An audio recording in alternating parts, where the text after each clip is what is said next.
Cozy English Stories with Shara. Welcome to Cozy English Stories with Shara. Why am I so tired? Yes, that is a very big question. It is. Think about a story that happens to you very often. It is nighttime, and, well, you want to do a good job with your sleep. Right, sleep is so important. Exactly. So, you go to your bed very early. The sun goes down outside your window. The sky turns from blue to a dark, quiet purple. That sounds very nice. It is very nice. And the stars come out in the sky. You close the door to your room. You turn off the big light on the ceiling. Making it dark. Right. You turn off the small light next to your bed. The room is very dark. The room is very quiet. And you put on your softest clothes. Yes, you wear your soft clothes. You pull the heavy, warm blanket over your legs and up to your shoulders. It feels very safe. It does. You put your head on the soft, cool pillow. You close your eyes. You take a slow breath.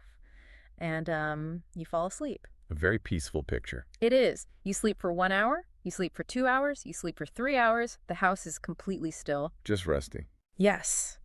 You sleep for 10 whole hours. This is a very long time. 10 hours is a lot of sleep. It is a huge amount of sleep. Your body is resting in the quiet dark for 10 full hours. Then, well, the morning comes. The sun comes up and shines a warm yellow light into your room. You hear the birds. Yes, you hear a small bird singing outside your window. You open your eyes. You want to feel good. You want to feel happy. You want to feel light. Right, like a small bird's feather. You want to jump out of the soft bed and start your day with a big smile. But you do not jump. No, you do not. You do not smile. You do not feel light. You feel very, very heavy. Heavy. Like your arms are made of thick gray stone. You feel like your legs are stuck to the bed. It is hard to move. You feel a deep ache in your head. You feel like you did not sleep at all. Yes. I hear this story very often. It is a very common feeling. It is. And, it is a very sad feeling. I am so happy to be here to talk about this with you today. I am glad we are looking at our notes today. Me too. Because when we look at our notes and readings for our chat today, we see something very interesting. What do we see? We see that the math is broken. The math. Yes, math is usually very simple to understand. 1 + 1 is 2. Right. That is easy math. If you walk a long way, your feet hurt. That is simple math. I understand. So if you sleep in a soft bed for 10 long hours, well, you should feel happy. You should feel light. Your body should feel full of bright energy. Exactly. Ready for a new day. 10 hours of good sleep should equal a happy body. But the math is wrong. It really is wrong. You sleep for 10 hours and you wake up feeling like heavy stone. The math does not work. Why does this happen? Well, our notes tell us why. The notes tell us that our way of resting is broken. We're trying to rest, but our body and our mind, they are not doing it the right way. That sounds bad. But you do not need to worry. The good news is that we can fix it. Oh, that is very good news. Yes, we will learn why we feel so heavy, and we will learn how to fix it with very simple, gentle steps. Simple steps are the best. We will go very slowly together. We will take our time. We will understand how the body works, and, we will understand how the mind works. I am very glad we have these simple steps because it is a terrible feeling to wake up so tired. It truly is. To understand this broken math, we must first look at the 2 different kinds of tired. 2 kinds. Yes. Our notes show us there are 2 very different ways for a human to feel tired. The first way is called body tired. Body tired. I think I know this one. I know this feeling well, too.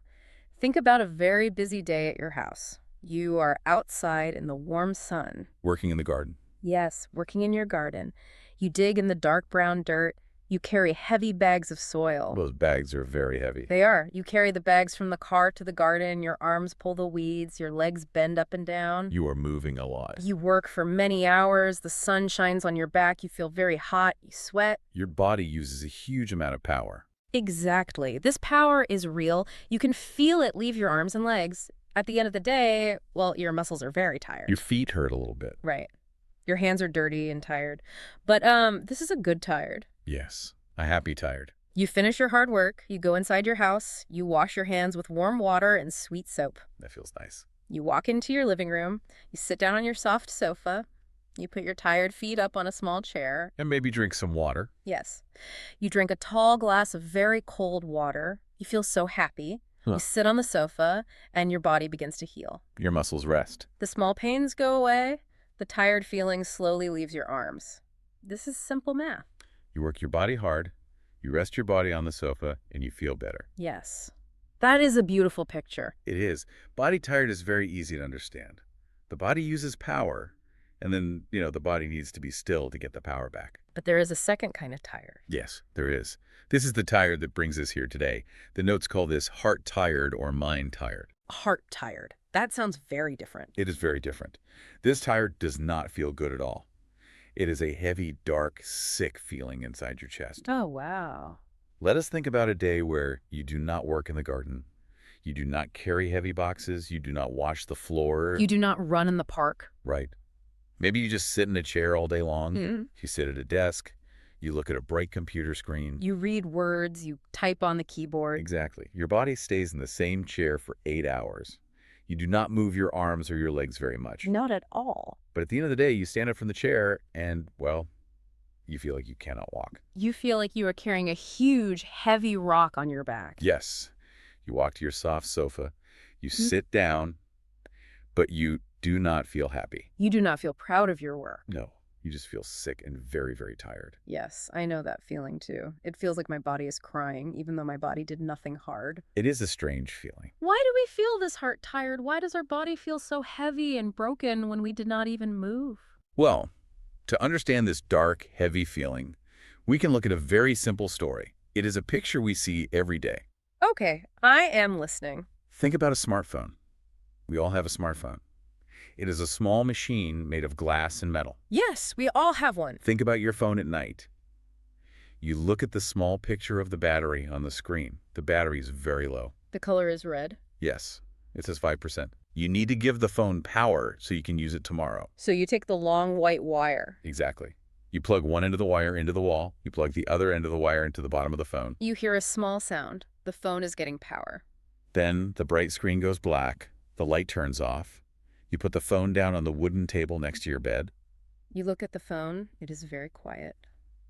The screen is dark. It does not make any sound. It looks like the phone is sleeping. It looks like the phone is resting peacefully on the table. Yes, the phone looks very peaceful. It is getting power from the wall. The screen is black, so it is doing nothing. It is just sleeping and getting ready for the next day. That is what our eyes see on the outside. But inside the phone, hidden behind the black glass, it is a very different story. Oh, a different story. The screen is black, yes. But inside, the small computer brain of the phone is running 50 big apps. 50 apps? That is a lot. It is downloading huge videos from the internet. It is looking at big, complex maps to find roads and cities. It is sending many messages with pictures and sounds. Yes. It is organizing old photos. It is doing a massive amount of hard work. Wow. The inside part of the phone is running very fast. It is working as hard as a machine can work. All night long. Yes, all night long in the dark room, it does this hard work. Ah, I see. So the outside looks completely quiet, but the inside is rushing and running and working. Exactly. Now the morning comes, the sun shines, you wake up. You look at the phone on the table. The screen is still black. You reach out your hand. You touch the button on the side. The screen turns on. The light is bright. You look at the battery picture. The color is green. It says 100%. It says it is full. That is good. But then you pick up the phone with your hand. You wrap your fingers around the metal back. Ah. When you touch the back of the phone, it is very, very hot. It's almost too hot to hold in your hand. Oh, wow. The battery picture says it is full, but the phone itself is hot and tired. It works so hard all night long that it is burning up. This is a very clear picture. The screen was off, so the phone looked like it was sleeping. But the brain inside the phone was working all night long. The phone never really rested for a single minute. It just looked like it was resting. Yes. And this is exactly what happens to the human brain. It is. This is exactly what happens to you and why you feel so heavy in the morning. Tell me more about that. Think about your soft bed again. You put your tired body in the bed.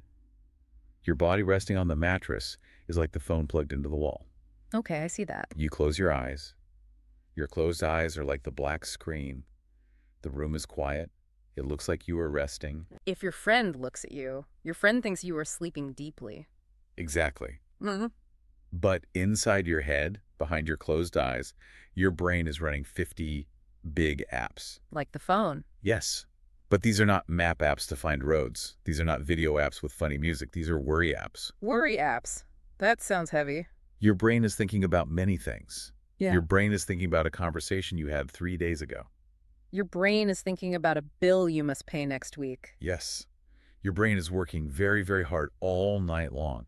Your eyes are closed, but your mind is running as fast as it can. This is why you wake up feeling hot, heavy, and tired. Right. Your brain never stopped working. Your battery never really charged. This makes so much sense. I can feel this happening in my own head. We all feel it. I lie in bed. I think my body is resting because my eyes are closed, but my brain is wide awake. Yes. My brain is running the worry apps. Yeah. It is thinking and planning and fearing, and this makes my whole body feel bad. It does. But, this makes me wonder about something. My brain is very small. It is just a small thing sitting inside my head. Is very small, yes. My body is very big. I have long arms, I have long legs, I have a big chest. True. How can my small brain make my huge arms and legs feel so heavy and tired? That is a great question. The notes tell us a very simple scientific fact. It is a secret about how the human body shares power. Okay, how does it share power? Look at your body. Okay. Yes, you are right. Your body is big. Yeah. Your brain is very small. It is only 2% of your whole body. 2%? That is tiny. It's just a tiny piece of you. But this small piece is very, very hungry. Hungry. Yes. Every time you eat a piece of bread or a sweet apple, your body turns that food into power. I understand that. Every time you breathe air into your lungs, your body turns that air into power. Your brain takes a massive amount of that power. Even though it is so small. Even though it is only 2% of your body size, your brain eats 20% of all your food and all your air. 20%? Yes. It is a very hungry machine. It needs a lot of power just to stay awake. 20% is a huge amount for such a tiny thing. So what happens at night? Well, think about the worry apps. When I am lying in bed with my eyes closed and my brain is running those 50 worry apps, it needs power to do that hard work. Exactly. Where does it get the power? It takes the power away from the rest of your body. Oh, no. It steals the energy from your big muscles. Your arms need power to feel strong. Your legs need power to feel light and ready to walk. But the brain takes it. Your hungry brain says, no, I need this power right now. I am running the worry apps. I am thinking about the scary meeting tomorrow. I need all the power. So the brain pulls the food energy and the air energy away from my arms. Yes. It pulls the energy away from your legs. Right. It takes all the power up to your head. This is why my arms and legs feel heavy, like solid concrete in the morning. Exactly. Your brain ate all their food. Your brain ran a big, long race all night while you were lying still. And it left my poor body with nothing. Right. This is the heart-tired feeling. It is a big body with zero energy because a small, scared mind ate it all. That is a very sad picture. The poor arms and legs just want to rest. They just want to heal. But the brain is greedy. It is eating all the power to run the worry apps. But this makes me ask a new question. What is your question? I know my body is very smart. If I cut my finger with a knife, I do not have to tell my body how to fix it. No, you do not. My body just fixes the skin. If I catch a cold, my body knows how to get hot and fight the sickness. The body's amazing. If my body is so smart, why doesn't my brain just turn off the worry apps when I lie down on the soft pillow? That is a very good question. Why does it keep running and hurting me? That is the most important question we can ask. Why does the brain do this bad thing to us? Yes, why? To understand this, we must meet a worker who lives inside your brain. We will call him the anxious security guard. Anxious means worried, right? Yes, anxious means he is always worried and scared. A security guard is a person who watches a building to keep bad people out. Okay, I see him. You have a scared security guard living inside your head. The notes tell us a lot about him. This guard has only one job. What is his job? His only job in the whole world is to keep you alive. He wants to make sure you do not get hurt. He wants to make sure you do not die. That is his only work. He wants to keep me safe. He wants me to stay alive. That sounds like a very good thing. I want a guard to keep me safe. It is a good thing if there is a real, true danger. If you are walking in the dark woods and there's a big, angry bear running at you, the guard is very helpful. He tells my heart to beat fast. Yes, he sends power to your legs. He yells, "Run fast, save your life." That is good. But the guard has a big problem. It's not his job to make you happy. It's not his job to make you feel peaceful. It is not his job to help you get a good night of sleep. He does not care if I am tired. He does not care if you wake up feeling fresh. He only cares if you are breathing. Oh, I understand. Now, there's another worker in your brain. We will call him the logic center. The logic center. The logic center is the smart, calm part of your brain. The logic center knows you are safe in your soft bed. The logic center looks at the locked door and knows there are no bears in my room. Exactly. So, why doesn't the smart logic center tell the scared guard to go to sleep? That is what we all want to know. Why doesn't the logic center say, "Hello, guard, the door is locked, the blanket is soft, everything is fine, please be quiet now"? Because the smart logic center is very, very tired. It is tired. Yes. Well, Think about your long day. During the day, you make hundreds of choices. you choose what time to wake up. You choose what shirt to wear. You choose what road to drive your car on. You choose how to talk to your boss. You choose what to eat for dinner. Right. The logic center has to do all this hard work. By the time the sun goes down and night comes, the logic center has no power left. It is too tired to talk. So the logic center goes to sleep, but the anxious security guard never sleeps. He never sleeps. He is always awake. He is always walking around. He is always looking for danger. I see. The smart, calm part of the brain is completely asleep, Yes. but the scared, worried part of the brain is wide awake. And the scared part is watching the dark room by himself. Yes. And this brings us to a very big problem. We call it the problem of the quiet room. The quiet room problem. Think about your day again. During the day, your world is very busy. You wake up, you turn on the radio, You hear the loud cars driving on the street outside. you go to your work, Yeah. you talk to your friends, people drop papers on your desk. Phones ring, dogs bark, the wind blows. Right. There was a huge amount of noise. There are a million things for your eyes to look at. Yes, the day is very loud. Because your world is so busy and loud, the anxious security guard is quiet. He is watching the loud world, but he does not talk. The loud, busy noise of the daytime covers his voice. You do not hear him worrying. The loud noise of the day keeps him distracted. He's busy watching the cars and listening to the phones. But then night comes. The day is over. Yes. You go into your bedroom. You turn off the lights. You close the window. You shut the door.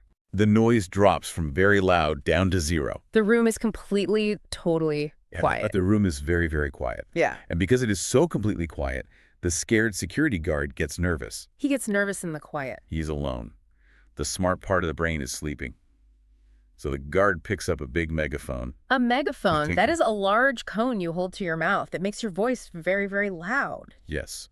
The guard holds the loud megaphone. He walks around the dark room. He looks under your bed. He looks inside your closet. He looks out the window. He sees no lions. Yeah. He sees no bears. He sees no real danger in the room at all. Okay, that's good. But his only job is to find danger. If he cannot find danger hiding under the bed right now, he decides he must look for danger in the future. He looks for danger in the future. What does that mean?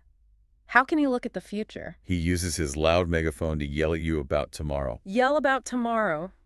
The room is perfectly quiet, so his voice is huge. He yells, "What if we forget to send that important email tomorrow morning?" Oh, wow. You try to sleep, but he yells again. "What if we do not have enough money to pay for the car next week?" You turn over on your pillow? He yells louder. "What if our boss is angry about the work we did today? What if we are late for the train tomorrow?" He yells all these scary questions into the quiet, dark room? Yes. He thinks he is doing a great job. He thinks he's keeping you safe by making you worry about the future. He wants me to be ready to fight the danger. He truly thinks he is helping you stay alive. Yeah. But he is not helping. No, he is ruining my peace. He is keeping you wide awake. He is turning on all 50 of the worry apps. That is such a strong picture. I can almost hear his loud, scared voice yelling in the dark room. It is very loud. He means well, he wants to help, but his loud voice is eating all the battery power. Yes. He is making my arms and legs heavy because he is stealing their food to power his megaphone. He's running the brain so fast. And he is always yelling about the future. He never yells about right now. He is always yelling about a place we go to called tomorrow. Yes. The notes tell us that the anxious security guard is always running toward this place. Tomorrow. He hates the present moment. He does not care about today. He only cares about tomorrow. Tomorrow is his destination. Tomorrow is the only place he wants to look. Let us think about this place called tomorrow. Our notes give us another very simple, slow story to understand this. Yes, the bag story. Imagine you are walking outside on a long dirt road. The sun is hot. You are carrying a big bag. A very heavy bag. It is a large bag made of heavy, rough, brown cloth. It has a thick strap. The strap is over your shoulder. The bag rests on your back. It is pulling your shoulders down. Now imagine what is hiding inside this big bag. Inside the bag are heavy stones. big, gray, cold stones. Yes, the stones are very heavy. They knock against your back as you walk. And, each stone has a specific name. A name. Let us look at them. You stop walking. You reach your hand back into the rough You bag. feel a cold stone. You pull it out and look it in your hand. This stone is the 9 o'clock meeting tomorrow morning. You must talk in front of many people. The stone feels very heavy in your hand. You put it back in the bag. You reach in again. What is the next stone? You pull out another stone. This stone is a little smaller, but it is sharp. This stone is the unread text message on your phone. It is from a friend who is angry with you. Yes, you must answer it tomorrow. You put the sharp stone back. You pull out a very, very big round stone. It takes 2 hands to hold it. What is that big stone? The stone is the big list of hard work you must do at your job this week. You put it back. Your bag is completely full of these gray, heavy stones. There are all worries about tomorrow. And here's the truly sad part about carrying this heavy bag of stones. You walk all day. The day ends. You go to sleep. You wake up the next morning. Now it is today. The meeting happens. You send the message. You take the stones out of the bag and you drop them on the road. You do the hard work. But tomorrow never really ends. What do you mean? There is always another tomorrow waiting for you down the road. When Tuesday is finished, Wednesday becomes tomorrow. When Wednesday is finished, Thursday becomes tomorrow. Because there is always a brand new tomorrow waiting, you never, ever put the bag down. You never take the heavy strap off your tired shoulders. You just keep walking on the dirt road. And as you walk, you keep picking up new gray stones from the ground to put in the bag. The bag just gets heavier and heavier every single day of your life. You never put the bag down. That makes my own shoulders feel deep pain just thinking about it. It is a heavy weight. We carry the work meetings, we carry the money worries, we carry the family problems, we carry them all the time strapped to our backs. Our mind is holding them. And the notes explain how our mind does this. The notes call it time travel. We have a magic power. We can travel in time. Yes. Humans are very special animals. We have a brain that can time travel. Time travel. Think about a happy dog. A dog does not time travel.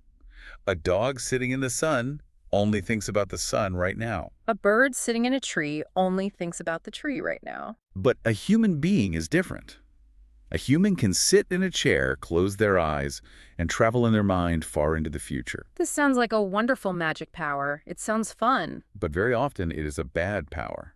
It is a power that hurts us deeply. The notes give a very good example of this time travel hurting us. The notes call it the Sunday scaries. Scaries means feelings of deep fear. I know this feeling. Many, many people know this feeling. Let us describe this feeling very slowly so we can see how time travel hurts our body. Let us travel together to a Sunday. It is Sunday afternoon. The weekend is ending. It is 3 o'clock or maybe 4 o'clock in the afternoon. You are in your own house. You are sitting down in a soft, comfortable chair. You have a beautiful blue cup in your hands. Inside the cup is warm, sweet tea. You hold the warm cup. You smell the sweet tea. You look out the glass window. The golden sun is shining. The room is warm. The door is locked. You are totally, completely safe. Nothing is wrong in your house. There is no bear. There is no danger. Your body is resting in the soft chair. This is your true, real life, right exactly now in the present moment. But then the time travel begins. The quiet room problem starts. Oh, the guard. The anxious security guard picks up his loud megaphone. He yells, "Look at Monday. Monday is coming." Your mind leaves the soft chair. Your mind leaves the warm cup of sweet tea. Your mind travels forward in time. Your mind travels away from Sunday and flies to Monday morning. So my mind is no longer in the peaceful living room. Right. Your mind is sitting at your desk at your job. In your mind, you see the face of your boss. You see your boss looking angry. The boss is pointing a finger at you.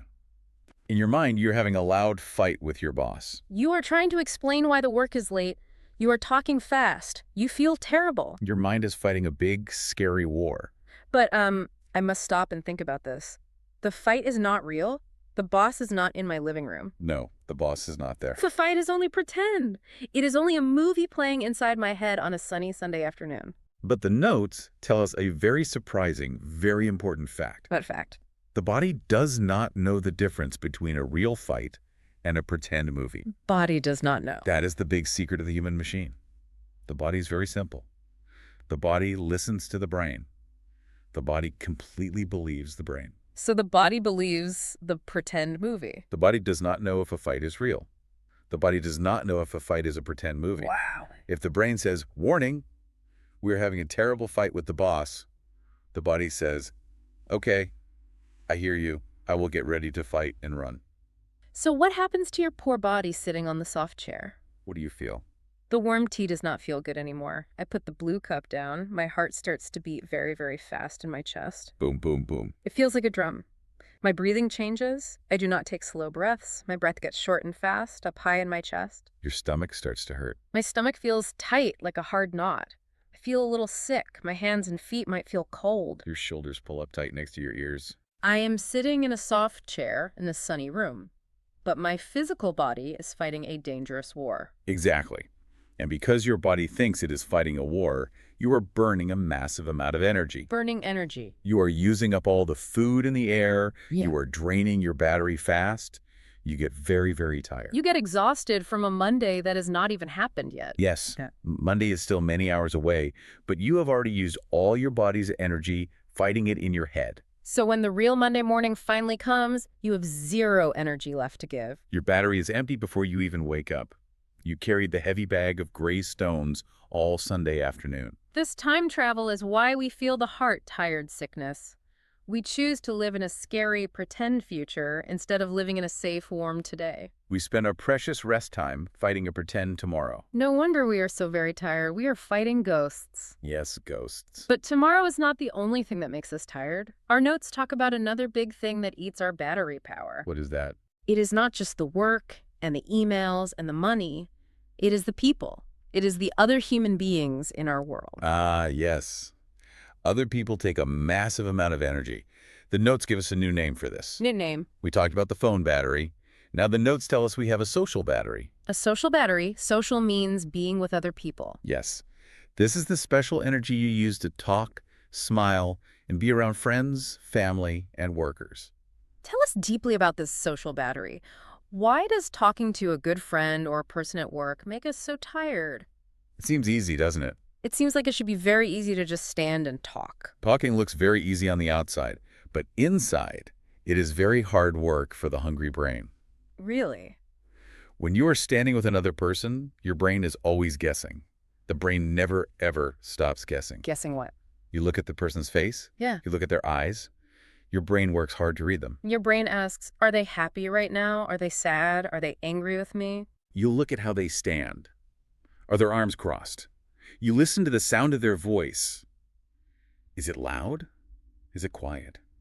Your brain asks, did I just say a bad thing? Do they like the story I am telling? What do they want from me? Do they want me to leave? That's a lot of guessing. The brain is always trying to read the other person's mind. It is trying to solve a puzzle every second. Yes. And this guessing takes a huge amount of battery power. It eats up your energy very fast. You have to force your mouth to smile, even if you feel sad inside. You have to listen carefully to every word they say so you can answer. You have to think of the right, polite words to say back. All this acting and guessing makes the social battery go down. It goes from 100% down to 50%, down to 20%. When you are at a big, loud party with many people or a long meeting at work, the battery drops very, very fast. I feel that. I go to a party, and after 2 hours, I feel completely empty. And what happens when the social battery gets very low? What happens when it drops to 5%? When it drops down to 5%, a bright red light flashes inside your mind. Danger. Empty. Your body sends you a very strong, clear message. The body says, I cannot guess anymore. I cannot make my mouth smile anymore. I need to go home. I need to leave this party. I need to close my door. I need to be in a quiet room with absolutely zero people. The body is begging you to go charge the social battery in peace. So we try to listen to the body? I do this. I leave the party. I go home. I close the heavy door. I put on my soft clothes. I sit on my bed to rest. You uncharge the empty battery. But this brings us to a very big problem. This is a problem I feel very often, and it makes me very sad. It is a terrible trap. A trap. The notes call it the trap of guilty rest. Guilt is when you feel like you are a bad person for doing something. This is a very important part of our notes today. Many, many people fall into this dark trap. Tell me how this guilty rest feels for you when you go home. I go home. My social battery is completely empty. I am very tired. I lie down on my bed. The room is quiet. You are trying to rest your body. But then, a dark feeling comes into my chest. I feel bad. I feel angry at myself. What do you say to yourself? I tell myself, you are lazy. You are a bad person. You should be cleaning the kitchen. The kitchen floor is dirty. There are plates in the water. Oh, the loud shoulds. Yes.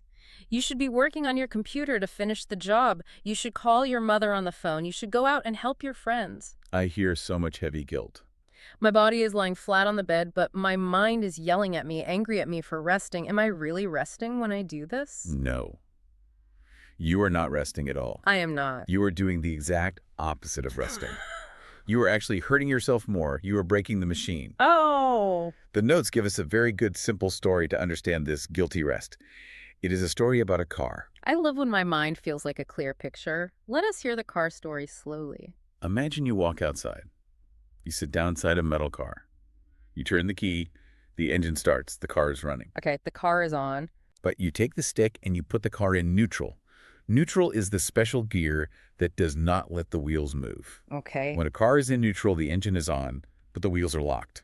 The car is completely still. I can see the car. It is sitting perfectly still in the driveway. It cannot go forward. It cannot go backward. The wheels do not turn. Now imagine you take your foot, wearing a heavy shoe, and you step very, very hard on the gas pedal. The gas pedal. You push the pedal all the way down to the floor, and you hold it there. What happens to the car? The engine makes a very loud, angry noise. Vroom. The noise is huge and scary. The whole metal car shakes. Yes, the engine makes a massive screaming noise. The metal engine gets very, very hot. It burns a huge amount of expensive gas and makes black smoke. It is working as hard as a machine can possibly work. The car is shaking violently, but look out the window. Does the car move forward down the street? No, the car does not move 1 inch. Because it is in the neutral gear, it stays in the exact same spot on the driveway. Exactly. It uses all its gas. It makes a huge amount of heat. It makes a terrible noise, but it goes absolutely nowhere. This picture is guilty rest. Your body is the car in neutral. You are lying flat on the bed. You are not moving your arms or legs, but your mind is stepping hard on the gas pedal. Your anxious security guard is yelling, I should clean, I should work, I am lazy, I am bad. You are burning up all your battery energy. You are getting hot. You are making a lot of internal noise and stress. You are using all your power, feeling bad about yourself. But you are not moving forward to clean the kitchen. And you are not healing your body. You are just burning gas in the driveway. That is exactly what it feels like. A loud, screaming engine going nowhere. We lie on the bed and burn all our precious gas. So at the end of the guilty rest, you stand up from the bed, and you are much more tired than when you started. We did not charge the battery at all. We broke the battery even more. This shows me we need to know the difference between real, true rest and just hiding in our room. The notes talk about this difference. How do we know if we are truly resting or if we are just hiding from the world? The notes give us a very simple, beautiful rule to test our feelings. It is a rule about how the world feels to your heart. How the world feels. Think about true rest. True rest is peaceful. You lie on the bed and you give yourself a gift. You say, I am allowed to be here. You do not yell at yourself. Let the engine turn off. When you have true rest, you wake up the next day and the world feels big. The world feels big. You feel ready to open the front door. You feel ready to see the yellow sun. You feel ready to face tomorrow. You want to see your friends again. Your heart feels open and strong. And what about hiding? How does hiding feel? Hiding is very different. Hiding is when you are full of fear and dark guilt. You stay in the quiet room because you are afraid of the loud world. You worry the entire time you are in the bed. When you hide, the world feels very small. The world feels like a dark, scary box. You do not want to open the door. You want to pull the heavy blanket all the way over your head. You feel fragile, like a thin glass cup that might break. If you stay in your room and you feel smaller, weaker, and more scared when you come out, you were hiding. You are not resting. True rest makes the world feel big and open. Hiding makes the world feel small and scary. That is a very beautiful and clear rule. We must always aim for true rest. We must stop the loud car engine from screaming. Yes, we must. But how do we actually do this? We are trapped in the quiet room with the anxious security guard. We are carrying the heavy brown bag of stones on our backs. Our internal car engine is loud and hot. We need simple, real ways to empty the mind. We need tools we can use with our hands and our breath to find true rest. We do have tools. The notes give us 3 very good, very simple tools. Oh, good. What are they? But before we pick up the tools, we must learn a gentle rule. The rule is, We must be very gentle with our own mind. Gentle with our We mind. must be kind to ourselves. We cannot fight our way to rest. What happens if we are not gentle? What happens if we get angry at the guard? What if I yell at my brain, stop worrying, go to sleep right now? Well, imagine you walk up to a real security guard who is already very scared. He is holding his megaphone, shaking with fear. Okay. You walk up to his face and you yell at him loudly. You say, "Stop worrying, be quiet, go to sleep." If you yell loudly at a guard who is already scared, what will he do? Will he relax and smile? No, if I yell at a scared person, they get much more scared. The guard will think, oh no, there is loud yelling. She is angry. There must be a very, very big danger coming. He will worry 10 times more. Exactly. You cannot fight the mind. Fighting the mind takes more energy and burns more gas. You must be gentle. You must use soft, quiet ways to show the guard that you are completely safe. We have 3 simple tools to do this gently. The first tool is very easy to do. Tool number 1 is write it down. Write it down. This means taking a real piece of paper and a real pen and writing the worries on the paper. I have heard people say this before, but I never understood why. Why does a simple pen and a piece of paper help my tired, heavy brain? To deeply understand why this works, the notes tell a story from a long time ago. It is called the waiter story. The waiter story. A doctor was doing an experiment. He was watching people in a very busy coffee shop in a big city. He was watching the waiters. The waiters are the men and women who carry the food and drinks to the tables. The coffee shop was very loud, very hot, and full of talking people. I can see the busy coffee shop. It is full of small round tables. People are talking loudly. They are drinking hot, dark coffee. They are eating sweet yellow cakes. The waiters are walking very fast between the tables, carrying heavy plates. The doctor noticed something amazing about one waiter. The waiter would walk to a big table. There were 6 hungry people at the big table. The 6 people would speak fast and ask for many different things. I can imagine the order. It is very hard to remember. One person wants hot coffee with cold milk and 2 sugars. Another person wants cold green tea with lemon. Another person wants 2 brown eggs, soft bread, and a bowl of red soup. Another person wants a piece of cake but no ice cream. Yes, a very big, complex list. But the waiter did not hold a pen. He did not write anything down on paper. He used his brain.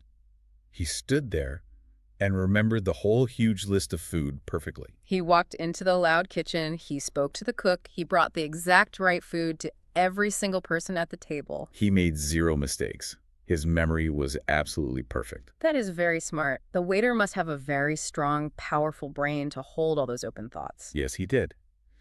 But then the doctor noticed the next part of the story. This is the amazing part. What happened? The people finished eating their food. They stood up. They paid the bill with their paper money. They walked out the glass door into the street. Okay, they left. The very second the people paid the bill and left, the waiter forgot the order. He forgot. He forgot everything. His mind went blank. If the doctor walked up to the waiter 5 minutes later and asked, "Excuse me, what did the man in the blue shirt eat?" The waiter could not answer. The memory was completely, totally gone. The waiter's mind was empty again. Yes. Wait, I do not understand. If his brain is so strong and powerful, why does he forget everything so fast? A strong brain should remember the soup and the eggs forever. Why did his brain wash the memory away like water? Because the human brain has a specific rule. The brain holds on to things that are not finished. Not finished. The notes call a job that is not finished an open circle. An open circle is an order of food that has not been paid for. The brain hates open circles. The brain feels danger when a circle is open. So the brain uses a huge amount of its battery energy to keep the circle open. The brain says, "I must remember the bread. I must remember the milk. Keep the power on." The anxious security guard yells about the milk. But when the customer finally pays the bill, the circle closes. The circle is complete. The job is done. The brain looks at the closed circle and says, "Ah, wonderful, the circle is closed. I do not need to hold this heavy memory anymore. I can let it drop." And the brain drops the memory to save battery power. Oh, this is a powerful, great lesson for our worries. It is. My worries about tomorrow are open circles. The meeting tomorrow morning is an open circle. The unread message from my angry friend is an open circle. The big list of work is an open circle. My brain is holding them tight, burning gas, just like the waiter holding the long food order. My brain thinks, if I let go of this thought, I will forget to go to the meeting. Exactly. The brain thinks it must hold the heavy gray stones in your head or you will forget them and die. The guard is yelling to keep the circles open. This is why you must use the paper and the pen. When you sit by your soft bed at night, you take the white paper, you take the blue pen. You write down the open worries. You write the words, meeting at 9. You write, pay the car money. You write, call my angry friend. You put the physical words on the paper. And what does this simple writing do to the open circles in my mind? It closes the circles. You tell your scared brain, look, brain, the worry is safe on this piece of paper. It is outside of my head now. The paper will hold the memory for me. The paper does not need battery power. I will not forget because I will see the paper in the morning. You are taking the heavy gray stones out of the bag on your back. Yeah. You are pulling them out and putting the heavy stones down on the wooden table. The brain looks at the paper and says, it is safe on the paper. The circle is closed. I do not need to hold it anymore. The brain drops the worry, just like the waiter dropped the food order. The mind becomes empty, quiet, and light. You take the heavy stones out of your head and put them on the table. That is a deeply beautiful thought. The paper holds the heavy weight, so your tired mind does not have to. That is tool 1. Write it down. It is simple, but it is real, powerful science. We close the circle. Now let us look at the next step. Writing my worries on paper makes my mind feel lighter. But sometimes, even when my mind is empty, my body still feels tight. Your physical body. My physical heart is still beating fast. My chest feels squeezed. Writing on paper helps my mind, but how do I calm my actual body down? We must move to tool 2. Tool 2 is slow breaths. Breathing. We do this all day long without thinking. But why does breathing a certain, very slow way help our body rest? Breathing is a secret key to the human machine. Inside your body, there is a very long, very important wire. A long wire. The doctors call it a nerve, but we will call it a wire. This long wire starts inside your head, inside your brain. It travels down your neck. It goes down past your beating heart, and it goes all the way deep down into your stomach. It is a wire that connects the thinking mind to the feeling body. A long wire running from the head down to the deep stomach. What does this special wire do? This long wire is the physical brake pedal for your body. Think of the car again. The gas pedal makes the car go very fast. The brake pedal makes the car slow down and stop safely. The long wire is the brake pedal. When the anxious security guard is yelling about tomorrow, he is pushing the gas pedal. Your heart beats fast. Your breathing is short and quick, up high in your chest. Your stomach feels sick. The body truly thinks it is running from a wild bear. But we can push the brake pedal to tell the guard to stop. We can use the wire. How do we push the brake pedal? I cannot reach inside my body to touch the wire. We push the brake pedal with our breath. You lie flat in your soft bed. You put your warm hand flat on your stomach. You close your mouth. You breathe air in slowly through your nose. As the air comes in, you feel your stomach get big and round, like a soft balloon filling with air. Your hand goes up. But the next part is the most important part of the tool. You must breathe the air out very, very slowly through your mouth. You make your lips small. You blow the air out like you are blowing on a cup of hot tea to cool it down. Very, very slow and gentle. So a slow breath in through the nose to fill the balloon, and then a much, much slower breath out through the mouth, blowing the air out gently to cool the hot tea. Yes.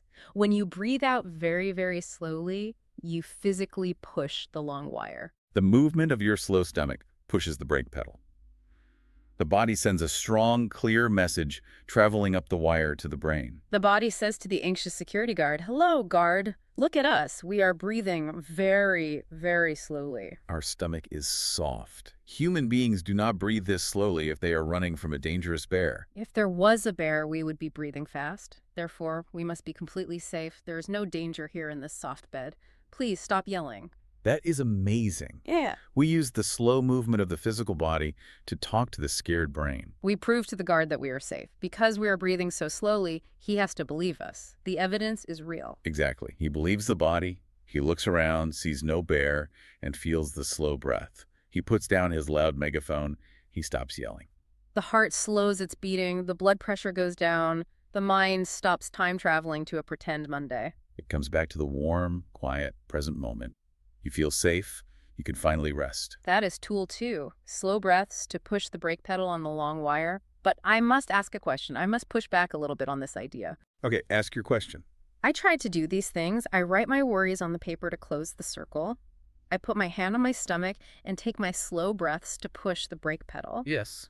But sometimes, even when I am doing everything perfectly, a terrible, dark thought still jumps into my head. A dark thought. A thought like, You will lose all your money and lose your house. It jumps up so fast and so loud. Why does this happen? Can we use a tool to stop the bad thoughts completely? We must be honest. We cannot stop the thoughts completely. The brain makes thoughts the same way a tree makes leaves. It is completely natural for the brain to make thoughts. It will never stop. But the notes give us tool 3 for when this sudden, scary thought happens. It is a story about a train station.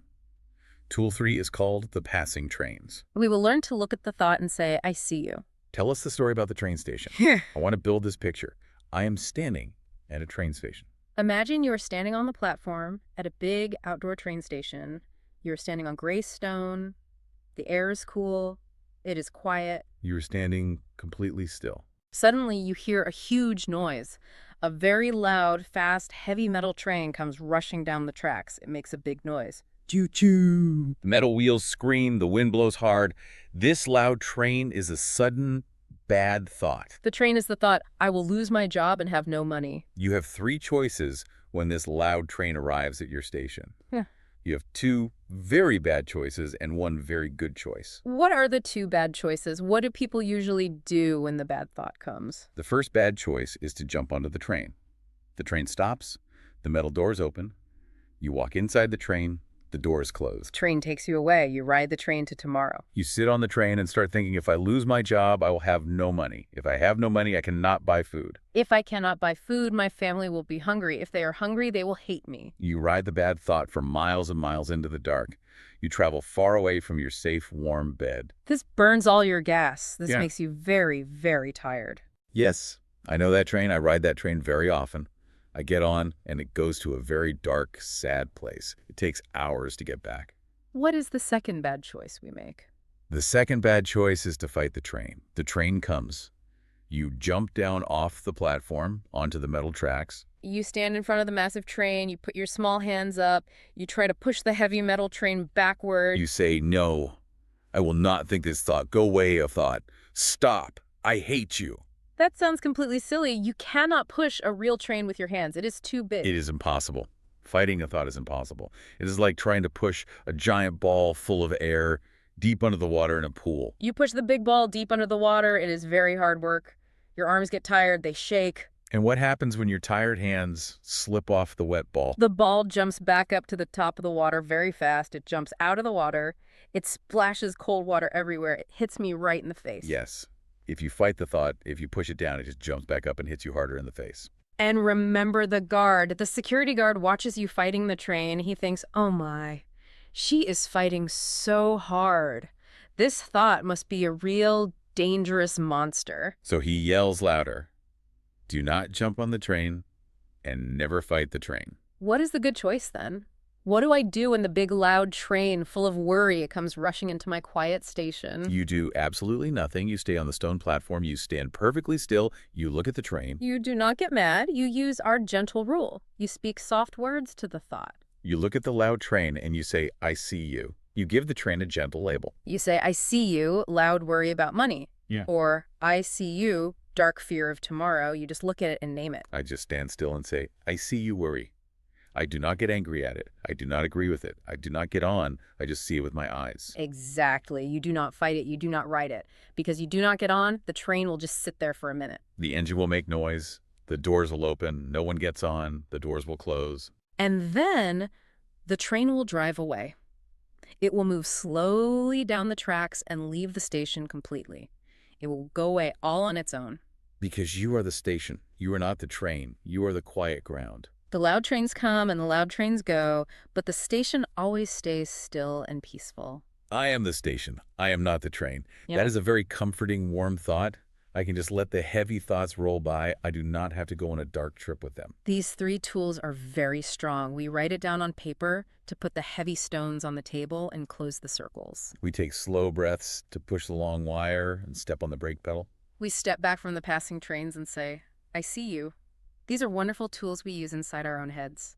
But the notes tell us we also need a plan to manage the outside world.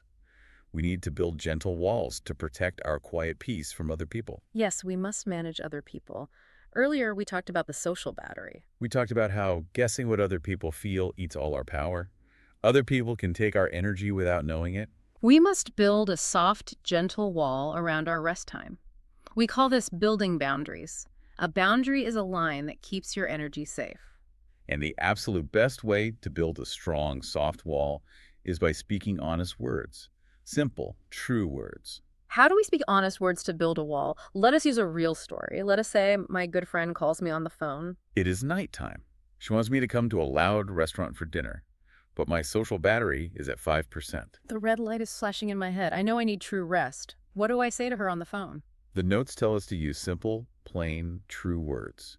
You hold the phone and you say to your friend, I am very tired today. I need a quiet moment at home. Or you say, my social battery is very low tonight. I need to rest in my room. You tell the plain, simple truth. But that feels so hard. Sometimes I'm afraid she will be angry with me. I'm afraid she will think I do not love her. Usually to make it easy, I want to tell a small lie. I want to say, oh, I am sorry, I have a very bad stomach ache. Or, oh, I have too much extra work to do for my boss tonight. It is a small lie, just to keep the peace.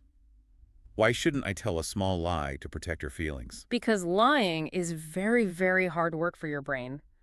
Lying burns a massive amount of battery energy. Think about the open circles again. If you say, I have a bad stomach ache, your brain now has to hold a new open circle. Your brain has to remember that lie. Tomorrow, if your friend calls and asks, hello, how is your poor stomach feeling today? Ooh, you have to remember the lie so you can say, oh, it is much better, thank you. Your anxious security guard gets very worried about lies. He walks around yelling, what if she finds out we lied? What if she saw us at the store when we said we were sick? Oh, I see it now. The small lie is another open circle. The lie is a brand new sharp gray stone I just put into my bag. Yes, a lie is like stepping hard on the gas pedal in the neutral car again. You are lying in your bed, staying home from the dinner, but you are completely stressed about the lie. You are burning gas to keep the lie safe. You do not get true rest. But if you tell the simple truth, I am just very tired, I need rest, there is no open circle. There is no lie to hold. There is nothing to remember tomorrow. Your brain can just relax and let go. Tell the simple truth to save your energy. True words build a strong, gentle wall that protects your peace. Tell the truth to save your energy. It is so simple, but it is so incredibly smart. Honesty is the very best way to rest. Now we come to the final pages of our notes today. The notes give us a real plan for the nighttime. It is called the 3-Step Night Challenge. This challenge takes all our gentle tools and puts them together to give us the perfect true rest. This is a very good, simple challenge. It has 3 easy rules for the special time right before you go to sleep. Rule number 1, put your smartphone in another room for 30 minutes before you go to sleep. Put the phone in another room 30 whole minutes before sleep? That sounds very hard for me. I love my phone. The phone is my friend. I like to look at it when I lie in bed. Why do we need to put the phone away in another room? We must do this because of the librarian story. The notes give us a beautiful picture of the human brain as a big old library. A library is a big, quiet room full of wooden shelves and many books. Inside your brain, there is a worker. She is the librarian. Her only job is to take care of the books and keep the room clean. Okay, I can see the quiet library in my mind. I see the tall shelves.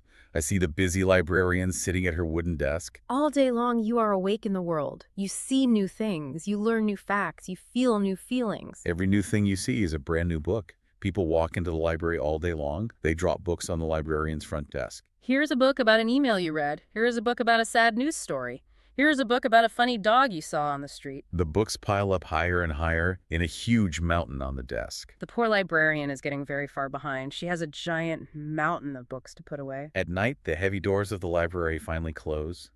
The loud world stops. The librarian needs this quiet time. She needs to take the books from the mountain one by one. She needs to walk over to the wooden shelves. She needs to put the books in the exact right place. This is how the brain saves important memories. This is how the brain cleans the messy mind. She needs total peace and quiet to do her sweeping and organizing. So what happens if I take my phone into my bed? What happens if I scroll and look at bright pictures and loud videos right before I close my eyes to sleep? The smartphone is a machine that makes new books very, very fast. If you look at your phone in bed, you are opening the doors of the library again. You are throwing 50 brand new books right at the tired librarian exactly when the lights are going out. Here's a bright video of a cat dancing. Here's a scary news story about a fire.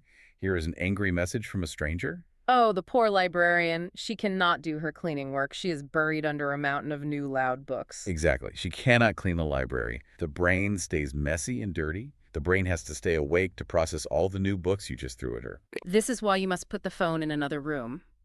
Give the hardworking librarian 30 minutes of screen-free quiet. Give her time to put the mountain of books on the shelves in total peace. If you give her 30 minutes of quiet, your brain will be clean, empty, and perfectly ready for deep sleep. That makes perfect sense. I feel sorry for the librarian. I will leave the phone in the other room. I will let her do her quiet work. That is step 1. What is step 2 in the night challenge? Step 2 is to use the tool we learned. Take the paper and the blue pen. Write your worries on the paper. Put down the heavy stones. Take the open circles out of your mind. Leave them safely on the table next to the bed. Make your mind as light as a small bird's feather. Write it down. Close the circles. The mind is light. And what is step 3? The final, last step before we close our eyes to sleep. Step 3 is a way to finally stop guilty rest. You sit on the edge of your soft bed. You put your hand on your stomach. You breathe in slow to fill the balloon. You breathe out very slow to cool the tea. And then you say simple, true words out loud to yourself. You say, I am allowed to rest. Tomorrow can wait.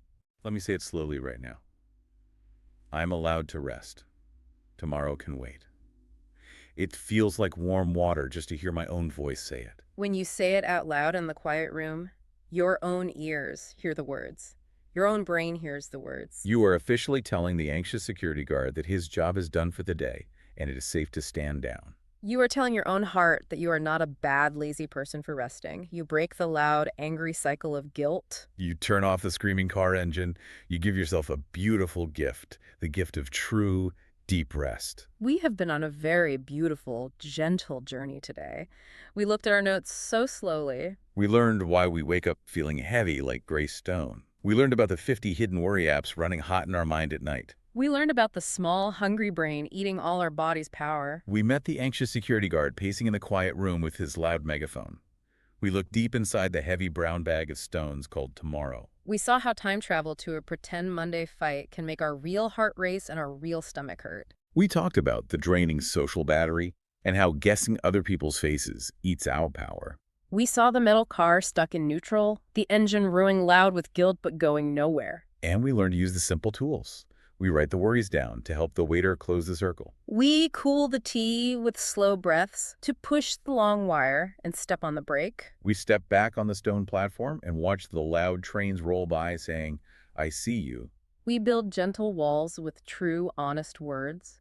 We leave the phone in the other room to give the tired librarian 30 minutes of quiet time to sweep the floor. As we finish our quiet exploration of these notes today, there is one last, very beautiful thought to share. It is a very deep thought. We spent all our time talking about feeling very tired. We talked about the heavy, dark, heart-tired feeling. Very often we think this tired feeling is a bad thing. We think it's an enemy. We think it is a punishment.